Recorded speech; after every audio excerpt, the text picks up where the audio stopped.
Good evening, everyone. Good evening to wherever you're looking from us. We are back. I am Sanjeev Datadin and the Thursday agenda, and we are back. We have been on a little bit of a hiatus. We've had a little bit of a break, but we are back with the Thursday agenda. And thank you for joining me from wherever you are in your homes, whether you're joining us on Facebook or other social media. Thank you for being here. We're not going to have the usual length of program tonight. It's going to be a little shorter. We're now getting back up and running and we're now getting started. But we wanted to deal with a few issues as we always do. As usual, I ask you to share the link of this on social media with your friends and with other people who may be interested or may be interested in following us, watching us, and sharing with us their thoughts and views. And if you can do that to your Facebook page, it would be much appreciated. So everyone knows what's been going on this week, and everyone would have seen what's been happening this week. I think the dominating feature to what we've had this week is really an example of what is leadership in Guyana. In the first instance, which we'll get to the comparison in a little, but the first thing we'd like to say is that the two main opposition parties in Parliament, they're actually in Parliament as one unit, which is the APNU AFC. The PNC is the largest component of it. They had their Congress this weekend, and the AFC had their Congress. Now, from all news reports and from all that we can see, there are a couple startling things about the PNC's Congress. I mean, we are reading and we are seeing in the press and we're seeing statements from all around that apparently a little over 1,000 votes have to be counted, and from Sunday to now, that has not been completed. So their executive committee, as it were, has not been announced. They've announced the major positions quite shortly after, which is understandable, but they still can't count 1,000 votes. Now, I mean, literally, we must understand if we had done a show of hands, we would have been finished counting by now. What is it that is preventing the counting of a little more than 1,000 votes? Now, the inner workings and what has been going on, I'm only speaking from what I see in the media. But the fact that this has happened goes in hand with what we've been seeing in the media in the run-up to the elections. As I understand it, two contenders to the post of leader, being Mr. Roysdale Ford and Mr. Amanza Walton, they both withdrew from the process, essentially in protest, saying that the process was not transparent or fair, and they had not received the lists, and they did not know the delegate list or the voting members of the party list, so they withdrew. Now, we know that in many cases where there is such a thing, where there is uncertainty or there is not transparency or there is blatant rigging, that persons would withdraw from being part of the process. In 1986, in the national elections, our own Cheddy Jagan withdrew from those elections on Elections Day, saying, there's nothing we can do to save this. Now, but so what happened is there were first these reports on the eve of the elections, and there were some very nasty things said about allegations of an assault of a nature. Uh, Mr. Norton was accused of that, and let me say, I don't know the truth or whether to believe or not to believe. I find it to be very convenient. I find that it has come from apparently a very old story at a very convenient time, but I don't know the truth or falsity of it. So I can only speak for myself and my own personal view on the matter. But it came at a very, it was a really, really um, nasty complaint, and it came from within. It came from within the PNC itself, and it was in the public. There was a denial by Mr. Norton. Now there was a denial and a statement of denial of Mr. Norton about that.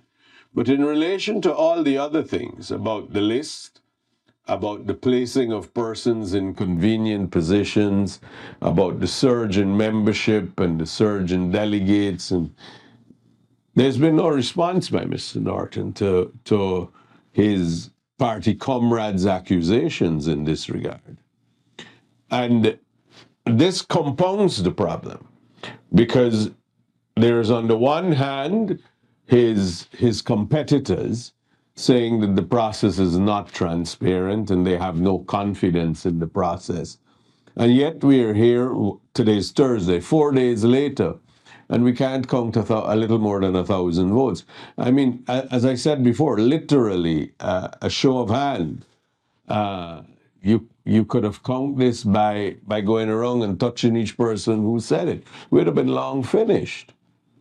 Why is it that there's not been in a major political party and a major political establishment, why is there not a declaration of those results? It doesn't bode well for confidence. Coupled with the accusations that came from within the party and persons withdrawing and persons saying they're unwilling to participate in a process that they are afraid is not transparent and they have no confidence in. And we even had, on the eve of the election itself, the chairman of the party, I believe, withdrawing, saying, you know, she essentially did not know, and there were many questions and there were many issues that they were not satisfactorily resolved, and she didn't have satisfactory answers for. In those circumstances, you would have thought that the sensible thing to do would have been to get that result out as quickly as possible. But yet here we are a few days later, and we don't have any response. That is indeed a crying shame that has not happened to this day.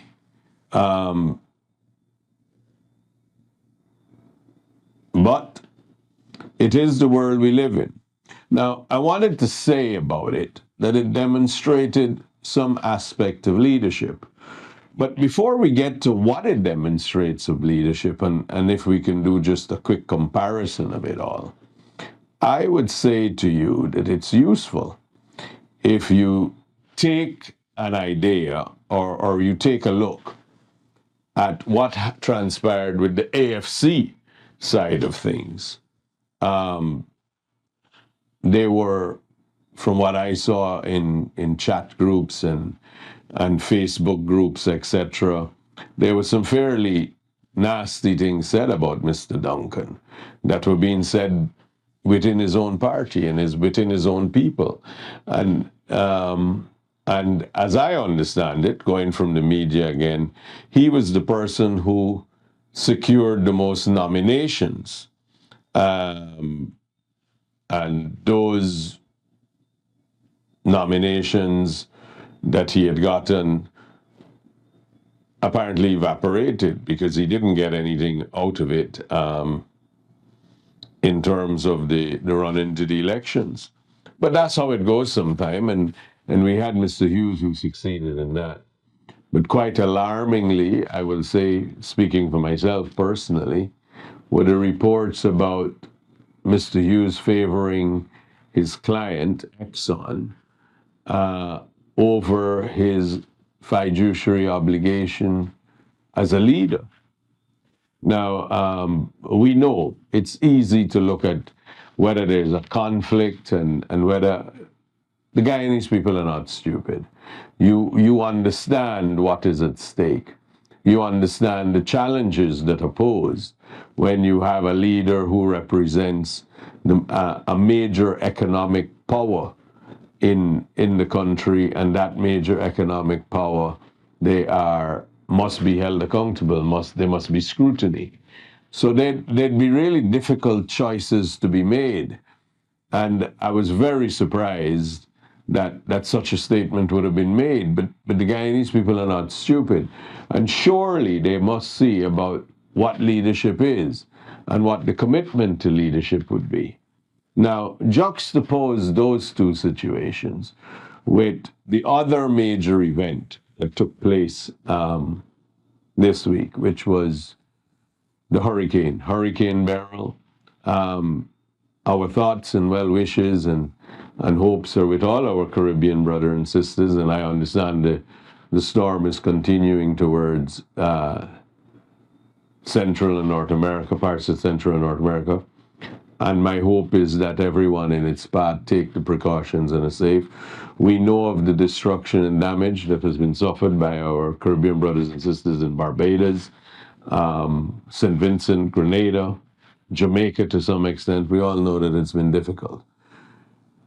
But to give you an idea of what leadership was happening in relation to that, our president, President Irfan Ali, today, one day after those events took place in Barbados and Grenada, there was mobilization of support by the people and the private sector and the government in Guyana. Planes were loaded, relief supplies were loaded on board. It was done quickly. We've seen all across the media that in some of the territories, in fact, in 3 territories, those planes have arrived, and our well wishes are not only well wishes; it's shown to be in tangible ways, and we have supported our brothers and sisters in the Caribbean as the best we can.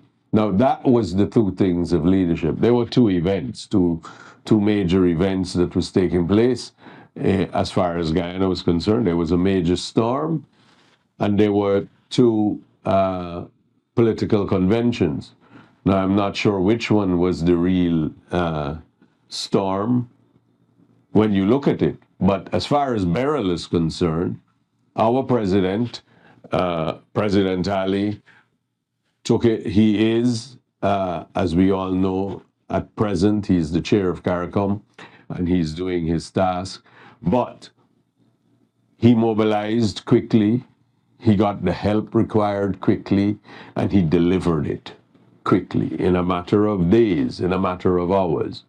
While the other leaders in this country, in running their own business, their own shop, I mean, I give you that. It's a matter for them. But 4 days later, the major political party can't finish counting votes. And we have, as well, from another political party, its leader making alarming statements that seem, at least on the face of it, to say that Guyana is not the first priority, that the priority of a client trumps that of Guyana. That's a very alarming and a very difficult thing. And the Guyanese people are not stupid. You must understand what that means. You must be able to compare and look from a comparison point of view as to the leaders that we have in the country and what are the leaders doing, what's being delivered, what would you, as the people of Guyana, ideally like to see happen? Of course, you would want to see there be help given to your Caribbean neighbors, but you'd rather that your leaders put Guyana first. I can't imagine anyone would think that otherwise.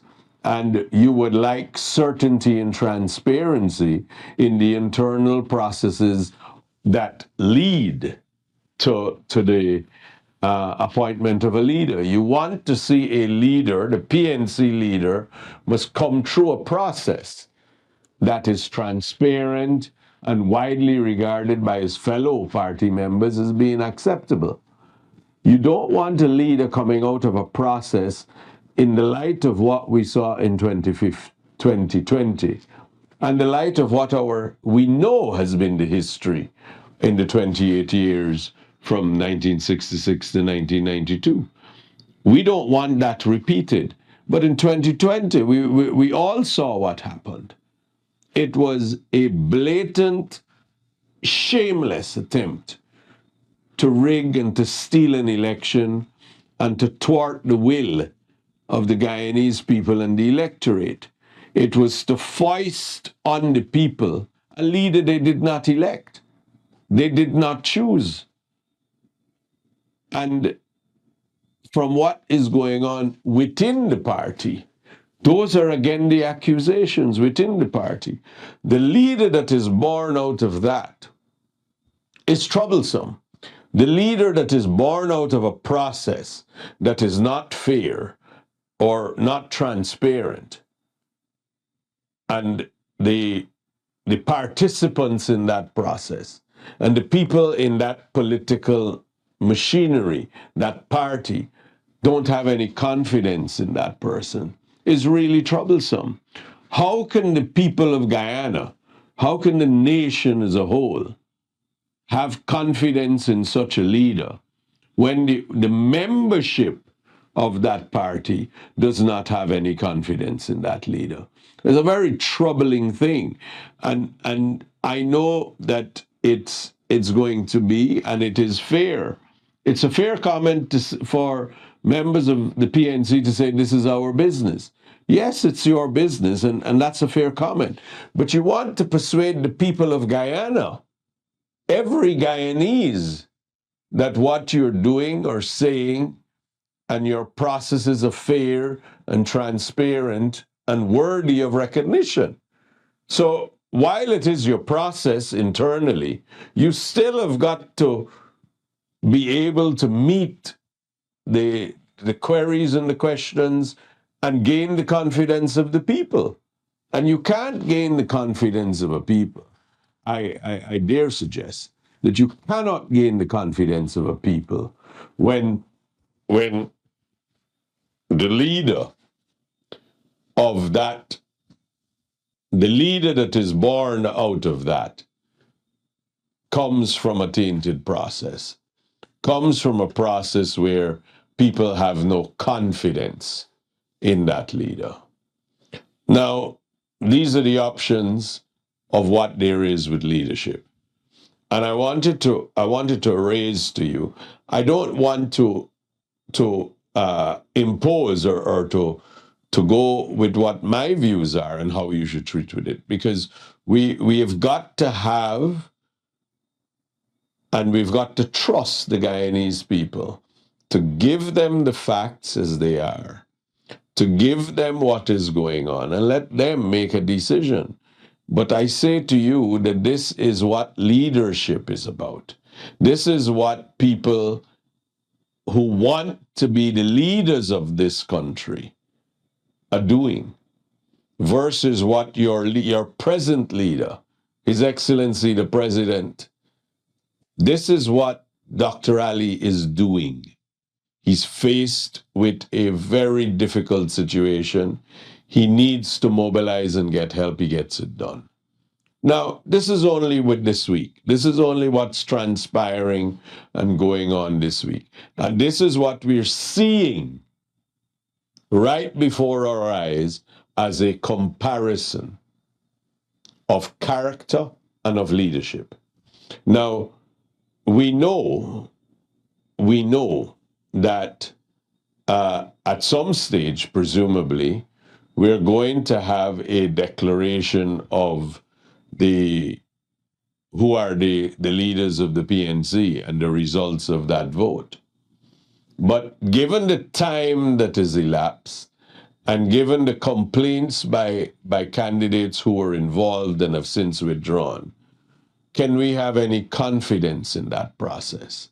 Can we be assured that that process was conducted in a transparent manner? And the Guyanese people, not the members only of the PNC, can the Guyanese people have confidence that the leader that is elected is representative of that political party? But the thing that I found to be really alarming is the accusations that have been leveled against Mr. Norton by his competitors who withdrew from things about the list, about the transparency of a list. All across the media, there were comments about a computer with the list of the membership or so that went missing, and there was a suggestion in media about new members coming in and people coming. It's a mess. It doesn't augur well. But then the attacks that came, the accusations of a sexual assault, the accusations about there being no transparency, the accusations about padding or rigging of the list. These accusations are such that they're things that you say, they're things that you would do when you're part of a group and you're contesting things. You understand that there's a limit.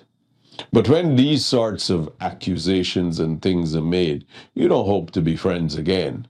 You don't hope to be comrades again. At least in my simple and humble opinion, these are things and accusations that are such that there is no intent to be part of the same team again. How can you say these things? How can you accuse your comrade of this and then hope to be on the same team again? It would be untenable if that's what you think of the character of the person and the behavior and the attitudes of the person. If that's what you think, then you don't want to be associated with such a person. Those were really low things to say, and you don't want to be part of that. So time will tell where it will end. Time will tell as to what happens and what goes on with the announcements.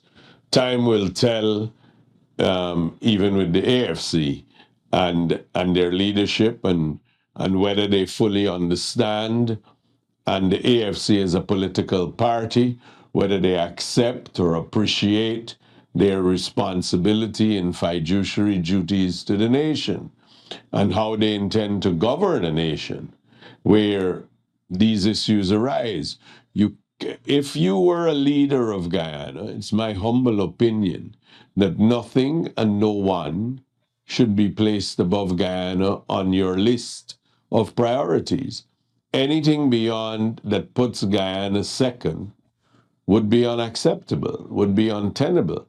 But these I commend to you as my views, but you should have your own views. The people of Guyana and the citizens of Guyana, you should have your own views. Is this acceptable to you? Do you find that it is acceptable that you have a leader that doesn't put Guyana first, that you have a leader that is conflicted in this way? You have to decide for yourself whether it is so. And the people of Guyana are not stupid. We've been into this electoral process. We're probably one of the most knowledgeable populations about election procedures and laws that as it applies, what is acceptable and what is unacceptable, what is allowed, what is not allowed, what is lawful, what is unlawful. We are one of the more knowledgeable populations, I am certain. After 2020, everyone understood the rules and the laws. And I dare say that you could make a decision whether you think anyone put in Guyana second or put in an entity above Guyana in the pecking order, whether that's acceptable to you. It is for you to decide. So those have been that was the principle and the main issue that took place this week. Those were the principal and main events. Um, and that we'd start with that. I did say we'd do a little shorter, but I also want to say today there was the announcement of the grade 6 assessment, um, commonly referred to as common entrance. Congratulations to all the young people who did well, even the ones who may not have gotten everything out of it that they want or the grade, and congratulations to their parents. And I want to say this to all of the kids. As long as you did your best and as long as you keep doing your best, it'll be okay. I know that it's easy to get caught up in the process of what grade and who's first and second and third. And those kids deserve all of the accolades for doing so well. But it doesn't mean that if you're not in that, it doesn't mean that that's the end. You have to keep on your path, keep trying, keep going to school, and it will be okay. You do your best and you keep doing, and that's acceptable, and that's okay.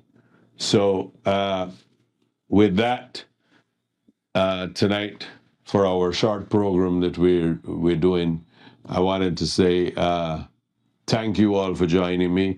We're going to be back. We're going to be back to full program time.